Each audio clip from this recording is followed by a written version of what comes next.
তুমি যখন বলেছিলে তুমি আমার আপন, আমি চোখ বুজে বিশ্বাস করেছিলাম। ভাবিনি সেই কথার ভেতরেই লুকিয়ে ছিল তোমার বিদায়ের নীরব প্রতিধ্বনি। তোমার হাসি ছিল সকালবেলার আলো, কিন্তু আজ বুঝি সেই আলো ছিল মিথ্যে সূর্যোদয়, যার উষ্ণতায় আমি গলেছিলাম। আর তুমি তুমি দাঁড়িয়েছিলে দূরে, ঠান্ডা পাথরের মতো।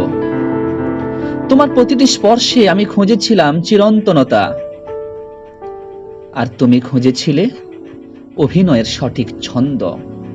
আমার অশ্রু ছিল সত্য, তোমার ভালোবাসা ছিল এক নিখুঁত স্ক্রিপ্ট, যেখানে আমি ছিলাম শুধু এক বোকা চরিত্র। এখন রাতে জানালার পাশে বসে শুনি নিজের নিঃশ্বাসের শব্দ। মনে হয় তুমি আছো এখনো, কিন্তু না, এ শুধু অভ্যাস, তোমার অভাবের অভ্যাস। সব মায়া ভালোবাসা নয়, এ সত্যিটা রক্তে লিখে শিখেছি আমি। তুমি চলে গেছো ঠিকই, কিন্তু রেখে গেছো এক শিক্ষা। ভালোবাসা নয়, বিশ্বাসটাই মানুষকে ভাঙে।